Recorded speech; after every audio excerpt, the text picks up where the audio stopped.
اچھا، وہ سورہ نمل میں پھر آگے چلتا ہے کہ حضرت سلیمان علیہ السلام اپنے دربار میں بیٹھے ہوتے ہیں. اب سارے ان کے کمانڈر حاضر ہیں، جنوں کا کمانڈر بھی ہے، اسی طریقے سے انسانوں کے کمانڈر بھی، سارے ان کے سردار وہاں پہ جمع ہیں. تو جو ان کی ایئر فورس کا کمانڈر تھا نا، وہ ہدہد تھا. ہدہد ایک پرندہ ہے جس کی بڑی خوبصورت سی کلگی ہوتی ہے، اسے مرغے کی ہوتی ہے، اور بڑا ایکسٹراڈنری پرندہ ہے. آپ جا کے گوگل پہ سرچ کریں، یوٹیوب پہ اس کی ویڈیوز دیکھیں کہ اللہ نے اس کو کیا صلاحیت دی. وہ ان کا سمجھ لیں ایئر فورس کا چیف تھا. تو آپ نے فرمایا وہ کدھر غائب ہے، اور پھر ساتھ فرمایا کہ وہ اپنی غیر حاضری کی کوئی جسٹیفیکیشن مجھے پیش کرے، اور اگر اس نے کوئی ایسی جسٹیفیکیشن نہ پیش کی کہ وہ میرے دربار سے غائب کیوں ہے، تو میں اسے سزا دوں گا یا میں اسے ذبح کروں.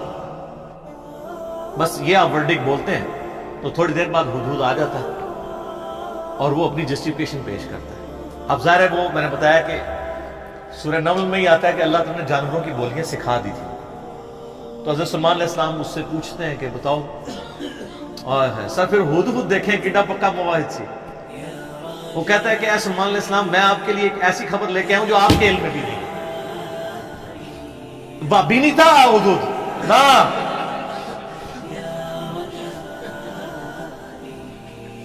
اچھا، سلیمان علیہ السلام نے کہا کیا خبر لے کے آئے ہو؟ ان کا میں ایک ایسی قوم کے پاس سے آیا ہوں کہ جن کی حکمران ایک ملکہ ہے، عورت، اور اس کا بہت بڑا ایک عرش یعنی اس کا تخت ہے جس پہ وہ بیٹھتی ہے.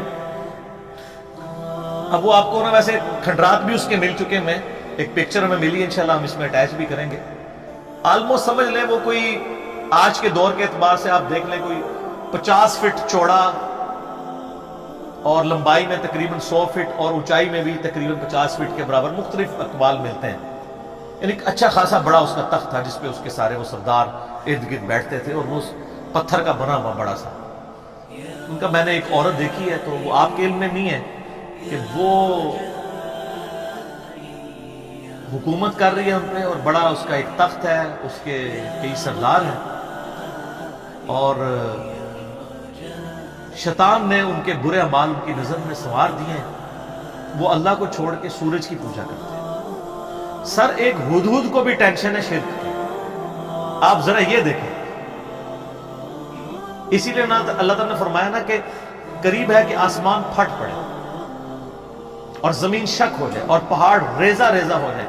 ام دعوا للرحمن ولدا، جو رحمان کے لیے بیٹا تجویز کرتے ہیں، اگر یہ شرک کی تکلیف کا احساس یہ آسمان، زمین اور پہاڑوں پہ ہو تو یہ بھی دب جائے سے کہ اللہ کے لیے اس طرح کی باتیں لوگ کرتے ہیں. تو اور پھر وہ کہتا ہے کہ اب ہدہد کی بھی آپ تقریر دیکھیں جناب، کہ شیطان نے برے اعمال ان کی نظروں میں سنوار دی ہیں، اللہ کو چھوڑ کے وہ سورج کی پوجا کر رہے ہیں، حالانکہ عظمت اس اللہ کی ہے جو زمین و آسمان کا مالک ہے. ان کو تو چاہیے تھا اسے ہی سجدہ کریں، اور اس پہ آیت سجدہ بھی ہے. اللہ اکبر، سبحان الملک المقتدر. تو اب حضرت سلیمان علیہ السلام چونکہ توحید کے امام ہیں، دنیا پہ اللہ تعالیٰ کے ریپریزنٹیٹو ہیں، جب وہ یہ بات سنتے ہیں نا تو وہ کہتے ہیں میں تیری اس بات کی تصدیق کروں گا کہ تو سچ کہہ رہا ہے یا جھوٹا بہانا تو نہیں کہیں کر رہا تو. ورنہ تو حضرت سلیمان علیہ السلام کہتے ہیں کہ ہاں مجھے تو پہلے علم غیب اللہ تعالیٰ نے دیا ہوا ہے، میں تو اتنی دوروں میں دیکھ سکتا ہوں. وہ تو اللہ دکھائے گا تو دیکھیں گے. حضرت سلیمان علیہ السلام نے ایک خط لکھا اور اس ہدہد کو کہا. اچھا، یہ کوئی سٹوری نہیں ہے جو آپ کے علماء بیان کر رہے ہوتے ہیں، یہ ورڈ بائی ورڈ سورہ النمل آیت نمبر جو ہے وہ 15 سے لے کے 44 تک 30 آیات. جو چیز ان آیات سے ہٹ کے آئے گی میں اس کو مینشن بھی کرتا ہوں. تو وہ خط لکھ کے دیتے ہیں کہ یہ خط لے جاؤ اور جا کے ملکہ جو ادھر کیا ہے، ملکہ بلقیس جو ہے، یہ اسرائیلی روایتوں میں آتا ہے، قرآن میں صرف ایک عورت کا ذکر ہے کہ جو حکومت کرتی تھی. اور خط اس کو دے کے پھر دیکھنا اس کا کیا جواب دیتے ہیں. ہدہد جناب لے کے خط پہنچا ہے اور جا کے اب ہدہد ایک خط لے کے آ رہا ہو اور ملکہ کے وہ جا کے بیڈ روم میں سیدھا جا کے لینڈ کرتا ہے کوئی سیکورٹی گارڈ کوئی کچھ نہیں روک سکتا، وہ کھڑکی سے آ کے اس میں لینڈ کر کے سامنے لا کے اس کے خط پھینکتا ہے۔ تو حضرت سلیمان علیہ السلام کا خط وہ کھولتی ہے تو وہ اس خط میں تو 2 ٹوک جملے لکھے ہوتے ہیں، انہ من سلیمان و انہ بسم اللہ الرحمن الرحیم، اور تم سر تسلیم خم کر کے فوراً میرے پاس حاضر ہو جاؤ۔ بس یہ 2 لائنوں کا ایک جملہ ہوتا ہے۔ جب وہ اپنے سرداروں سے مشورہ کرتی ہے تو وہ کہتی ہے میرے پاس ایک معزز خط آیا ہے، اور یہ معزز خط سلیمان کی جانب سے ہے۔ انہ من سلیمان، سورہ النمل آیت نمبر 30، یہ واحد مقام ہے جہاں سورت کے اندر بسم اللہ شریف آئی ہے۔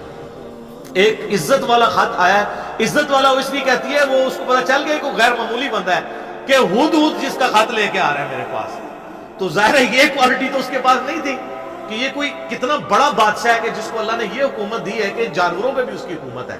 تو وہ کہتی ہے کہ ایک معزز خط میرے پاس آیا ہے جو سلیمان کی جانب سے ہے، اور وہ اللہ کے نام سے شروع ہو رہا ہے۔ اس سے یہ سنت ٹھہری کہ جب آپ کوئی خط لکھیں کسی کو تو بسم اللہ سے اس کا آغاز کریں، اور اس میں یہ ہے کہ سر تسلیم خم کرو اور میرے پاس حاضر ہو جاؤ۔ تو وہ اپنے سرداروں سے کہتی ہے کہ میں تمہیں پتہ ہے کہ میں کوئی کام اس وقت تک نہیں کرتی جب تک کہ میں مشورہ نہ کر لوں، ہر معاملے میں تم سے میں مشورہ کرتی ہوں۔ قوم سبا کی وہ ملکہ تھی، تو مجھے بتاؤ تم مجھے کیا مشورہ۔ تو سردار تو آپ کو پتا ہے جو ان کی تو ایک خاص جنگجو نیچر ہوتی ہے، انہوں نے کہا ہم تو بڑے طاقتور ہیں، بڑے زور آور ہیں، ہم ہر طرح کے بادشاہ کا مقابلہ کر سکتے ہیں، آپ ہمیں حکم دیں دیکھی جائے گی۔ لیکن وہ تو سمجھدار ہوتی ہے نا، جس میں مجھے بھی آگے لوگ پھونک چڑھا رہے ہوتے ہیں، لیکن جو بندہ ڈرائیونگ سیٹ پہ بیٹھا ہوتا ہے اس کو پتا ہوتا ہے کہ کام کو کس حکمت سے لے کے چلنا ہے۔ تو وہ ملکہ کہتی ہے کہ اس کو تو اندازہ ہو گیا کہ یہ کوئی عام بندہ نہیں ہے، ان کی ساری پھوپھا نکال دے گا وہ۔ تو وہ کہتے ہیں کہ وہ ملکہ آگے کہتی ہے، اس کے الفاظ اللہ تعالیٰ نے نقل کیے، وہ کہتی ہے کہ یاد رکھنا بادشاہ جب کسی ملک میں داخل ہوتے ہیں نا تو وہاں کے شرفاء کو ذلیل کر دیتے ہیں، تو یعنی یہ جو ہمارے پاس ملک ہے یہ بھی ہمارا چھین جائے گا، ہم میں یہ طاقت نہیں کہ ہم اس شخص کا مقابلہ کر سکیں۔ یہاں پہ بھی آپ دیکھ لیں انگریزوں نے یہ کیا نا، جب انگریز یہاں حکومت میں ہے نا سب سے زیادہ ذلیل انہوں نے کیا ہے خاندان مغلیہ کو، اس لیے کہ وہ یہاں پہ رولرز تھے۔ تو انہوں نے کہا پہلے تو جناب ان کو اتنا ذلیل کرو نا، کیونکہ ان کے اندر جراثیم موجود ہے حکومت کرنے کے، ان کو تو ذلیل و خوار کرو۔ تو وہ ملکہ کی بات یونیورسل ٹروتھ اللہ نے نقل کیا کہ جب بادشاہ داخل ہوتے ہیں تو وہاں کے شرفاء پھر سب سے پہلے وہ ذلیل ہوتے ہیں۔ تو وہ کہتی ہے کہ اس میں جلدی نہیں ہمیں کرنی چاہیے، میں سلیمان کو نا کچھ گفٹ بھیجتی ہوں اور میں دیکھتی ہوں کہ اس کے رسپانس میں وہ کیا کرتا ہے، تو پتہ چل جائے گا کہ وہ واقعی ایک دنیا دار بادشاہ ہے یا اللہ کا ریپریزنٹیٹو ہے۔ یہ اس نے چیک پوائنٹ رکھا کہ اگر دنیاوی بادشاہ ہوا تو دنیاوی بادشاہ پرانے زمانوں میں دوسرے ملکوں پہ کیوں حملہ کرتے تھے؟ تاکہ ان سے ان کی دولت ہتھیائیں۔ تو اگر ہم جزیہ دینے پہ آمادہ ہو جائیں اور سالانہ ہم ایک رقم مقرر کر لیں گے اتنا آپ کو ٹیکس یا جزیہ دیا کریں گے تو وہ ٹل جائے گا۔ تو وہ بڑے زیادہ تحائف دے کے نا ایلچی روانہ کرتی ہے سلیمان علیہ السلام کے پاس، اور وہاں پہ سلیمان علیہ السلام کے پاس جب وہ ایلچی پہنچتے ہیں تو سلیمان علیہ السلام تو اسٹریٹ فارورڈ ان کو جواب دیتے ہیں کہ مجھے جو کچھ اللہ نے دیا ہے تمہاری یہ دنیا کی حقیر دولت اس کے مقابلے میں کچھ نہیں ہے، مجھے تو اللہ نے کیا حکومت دی ہوئی ہے۔ تو بلکہ سورہ نمل میں اللہ تعالیٰ نے ان کی دعا بھی نقل کی ہے، سلیمان علیہ السلام کہتے ہیں اللہ مجھے ایسی حکومت دینا جو میرے بعد پھر کسی کو نہ ملے، اور انسانی تاریخ میں سلیمان علیہ السلام سے بڑا بادشاہ نہ ان سے پہلے کو گزرا ہے نہ بعد میں جس کو اس لیول کی اللہ تعالیٰ نے حکومت دی ہے۔ تو وہاں پہ جب ایلچی پہنچتے ہیں تو وہ ان کو اسٹریٹ فارورڈ جواب دیتے ہیں اور ان کو واپس کر دیتے ہیں کہ جاؤ اور اپنی ملکہ کو بتا دینا کہ اب ہم وہ لشکر لے کے آئیں گے جس کی تاب تمہارے لشکر نہیں رکھ سکتے، انتظار کرو ہمارا۔ تو وہاں سے چلے جاتے ہیں، وہ تو چلے جاتے ہیں، اور سلیمان علیہ السلام کو پتا ہوتا ہے کہ وہ مطیع ہو کے ہی آئے گی، کیونکہ وہ سمجھ گیا ہوتا ہے کہ اس نے یہ جو ڈیسیژن کیا ہے وہ کیوں کیا ہے۔ اب یہ فاصلہ آلموسٹ 2000 کلومیٹر کا ہے۔ قوم سبا آباد تھی یمن میں، اور حضرت سلیمان علیہ السلام یروشلم میں بیٹھے ہوئے تھے، بیت المقدس ایلیا شام کے اندر۔ آلموسٹ 2000 کلومیٹر کا یہ فاصلہ ہے۔ تو آپ سمجھ لیں یہ فاصلہ طے کرنے کے لیے بھی 40 سے 50 دن پیدل چاہیے. تو سلیمان علیہ السلام جب ان کو واپس کرتے ہیں، وہاں پہ جب واپس خط پہنچتا ہے تو ظاہر ہے ملکہ تو پہلے ہی اس کو سمجھ آ گئی ہوتی ہے کہ کوئی عام بندہ نہیں ہے.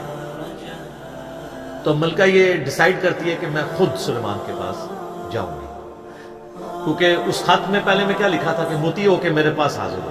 سر یہ بادشاہ کا آپ لیول دیکھیں کہ دوسرا بادشاہ جنگ بھی نہیں کرنی پڑ رہی، سیدھا وہ خود حاضر ہو رہا ہے.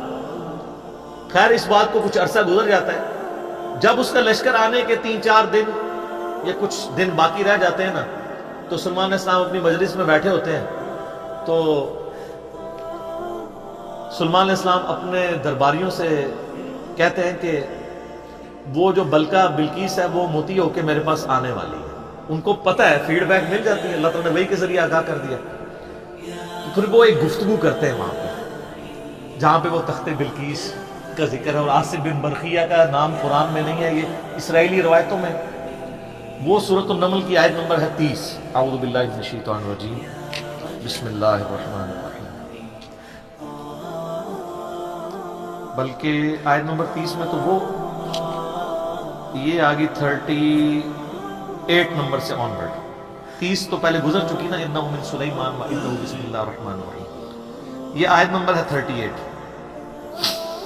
قال یا ایھا الملأ ایکم یأتینی بعرشها قبل ان یأتونی مسلمین.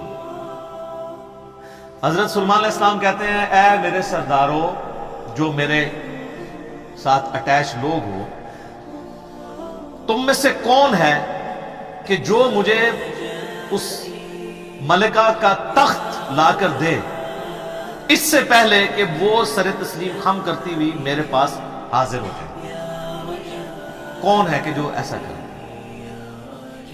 قال عفریت من الجن. ایک بڑا دیو ہیکل جن کہتا ہے انا آتیک بہ قبل ان تقوم من مقامک، کہ میں آپ اس محفل برخاست ہونے سے پہلے 3-4 گھنٹے کی جو بھی آپ کی مجلس ہوتی ہے، مجلس ختم ہونے سے پہلے میں وہ تخت آپ کو یہاں پہ لا دوں گا. انبلیویبل چیز ہے. 2000 کلومیٹر سے اتنا بڑا تخت پتھر کا وزنی 3-4 گھنٹے کیا، وہ تو آج بھی آپ اگر جہاز میں بھی لائیں تو 3-4 گھنٹے میں نہیں پہنچ سکتا. اس کو تو لفٹ کرنے میں پرابلم ہو جائے گی. وَإِنِّي عَلَيْهِ لَقَوِيٌّ أَمِينٌ. اور میں اس کے اوپر امانت دار بھی ہوں، میں پوری رسپانسبلٹی سے یہ کام کروں گا، اور میں طاقت بھی مجھے اللہ نے دی ہے. جنات کو اللہ نے بہت طاقت دی ہوئی ہے. تو حضرت سلیمان علیہ السلام یعنی ایگری نہیں کرتے اس مسئلے میں. تو پھر ایک اور شخص قال الذی عنده علم من الکتاب، وہاں ایک شخص بیٹھا ہوتا ہے جس کے پاس کتاب میں سے علم ہوتا ہے. وہ کہتا ہے انا آتیک بہ قبل ان یرتد الیک طرفک، میں اس تخت کو آپ کے سامنے حاضر کر دوں گا آپ کی آنکھ جھپکنے سے پہلے. فریکشنز آف سیکنڈ میں لے آؤں گا. ہمارے لیے تو وہی ہضم کرنا مشکل ہے، تو یہ تو خیر بہت بڑی چیز ہے. تو یہ اس نے دعویٰ کیا، بس یہ دعویٰ کرنے کی دیر تھی اور وہ لے بھی آیا تھا. فَلَمَّا رَآهُ مُسْتَقِرًّا عِندَهُ. تو حضرت سلیمان علیہ السلام نے جب وہ تخت وہاں پر آیا ہوا دیکھا، قَالَ هَذَا مِن فَضْلِ رَبِّي. اور انہوں نے کیا، حضور کڈے پہنچے بزرگوں، کیا بات ہے، کیا صاحب کرامت ہو. نہیں، اومٹ کر، ان کا یہ میرے رب کا فضل ہے. ہذا من فضل ربی. آپ لکھتے ہیں نگاہ مرشد سے، ماں باپ کی دعا سے، اور پیغمبر کا کہتا ہے ہذا من فضل ربی، یہ تو میرے رب کا فضل ہے. کیوں ہے فضل؟ لیبلونی اشکر ام اکفر، تاکہ وہ مجھے آزمائے کہ میں اس کا شکر گزار بنتا ہوں یا نہ شکرا. یہ سر توحید ہے. ومن شکر فانما یشکر لنفسہ، اور جو کوئی اللہ کا شکر کرے گا تو وہ بھی اپنے نفس کی خاطر ہی کر رہا ہوگا، اللہ کو کوئی پرواہ نہیں. ومن کفر، اور جو کوئی اللہ کی ناشکری کرے، فإن ربی غنی کریم، تو میرا رب تو غنی ہے، کریم ہے، اسے کسی کی پرواہ ہی نہیں ہے. ھذا من فضل ربی۔ اچھا اس کے بعد پھر آتا ہے کہ وہ ملکہ جب آئی، حضرت سلیمان علیہ السلام نے کہا کہ نا اس تخت کی حیت بدل دو، ڈیزائننگ اس کی تھوڑی سی چینج کر دو، جو اس کے اوپر کوئی پھول بوٹے لگے ہوئے تھے تھوڑا سا اسے ٹیمپر کرو، اور میں دیکھوں گا کہ وہ پہچانتی ہے اپنے تخت کو نہیں کہ نہیں پہچانتی۔ تو وہ پھر ملکہ وہاں پہ آ پہنچتی ہے، تو سلیمان علیہ السلام اسے ریسیو کرتے ہیں اور کہتے ہیں اس تخت کے بارے میں تیرا کیا خیال ہے؟ تو وہ بڑی سمجھدار ہوتی ہے، تو وہ کہتی ہے یہ تو لگتا ہے کہ یہ میرے تخت ہی ہے، اس کی مثل مجھے لگ رہا ہے بلکہ شاید وہی ہے۔ تو یہ اس کی سمجھداری کا بھی ثبوت ہے کہ وہ اس کو ٹیمپرڈ فارم میں بھی پہچان لیتی ہے، اور یہ اس کو دوسرا میسج مل جاتا ہے انہوں نے کیا لڑنا ہے، اس نے کہاں سے لڑنا ہے؟ وہ تو یہ بھی نہیں تھی ایکسپیکٹ کر سکتی کہ 4 مہینے میں بھی کوئی اٹھا کے یہاں لا سکے، ابھی تو اس کو یہ پتہ ہی نہیں تھا یہ تو ایسے آیا ہوا ہے۔ تو پھر سلیمان علیہ السلام اسے اپنے جو ٹیمپل ہے نا اس کی بھی تھوڑی جھلک کرواتے ہیں۔ آگے ایک محل میں جب لے کے آتے ہیں کمرے میں، تو اس میں ایسے شیشے جڑے ہوئے ہوتے ہیں کہ وہ گویا دیکھنے میں تالاب محسوس ہو رہا ہوتا ہے۔ تو جب اس پہ پاؤں رکھنے لگتی ہے وہ سمجھتی ہے شاید پانی والا تالاب ہے، تو وہ اپنے جو تہمد ہے یا جو بھی اس نے کپڑے پہنے ہوتے ہیں وہ تھوڑی سی اٹھا لیتی ہے، اس کی پنڈلیاں بھی ننگی ہو جاتی ہیں، وہ سمجھتی ہے پانی ہے، وہ پانی نہیں ہوتا، تو وہ امپریس ہوتی ہے۔ اور پھر وہ وہاں پہ کہتی ہے کہ میں سلیمان کے ساتھ اپنے رب کے سامنے سر تسلیم خم کرتی ہوں، جو میں شرک کرتی رہی میں اللہ کی طرف رجوع لاتی ہوں، اور وہ اسلام قبول کرتی ہے۔ باقی اسرائیلی روایتوں میں پھر ملتا ہے کہ سلیمان علیہ السلام کا نکاح اس کے ساتھ ہوتا ہے۔ قرآن نے اس چیز کو ایڈریس نہیں کیا، قرآن تو بس کنکلوڈ اس پہ کرتا ہے کہ وہ مسلمان ہو جاتے ہیں، نہ وہ بریلوی ہوتی ہے، نہ دیوبندی ہوتی ہے، نہ اہل حدیث ہوتی ہے، نہ شیعہ ہوتی ہے، بلکہ مسلمان ہو جاتی ہے۔ اور آپ یہ الفاظ دیکھیں جناب، مسلمان مسلمان ہی ہیں ہر طرف۔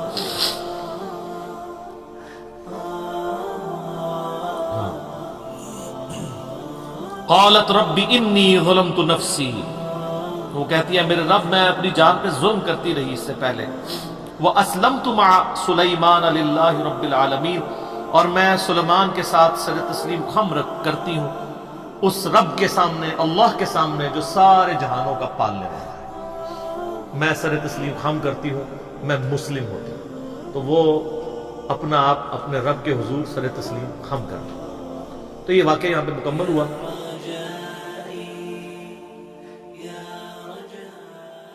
اب وہ یہ کہتے ہیں جناب کہ جی وہ انہوں نے فکر لگ، اچھا اس سے توحید اخذ کرنی چاہیے تھی، یہ چکر میں پڑ کے کہتے ہیں یہ بندہ لبو کیڑا ہے جنہیں اینڈ کر کے تخت لے کے آئے۔ وہ بندہ اگر امپورٹنٹ ہوتا نا تو اللہ تعالیٰ اس کی تعریف وہاں پہ بیان کرتا،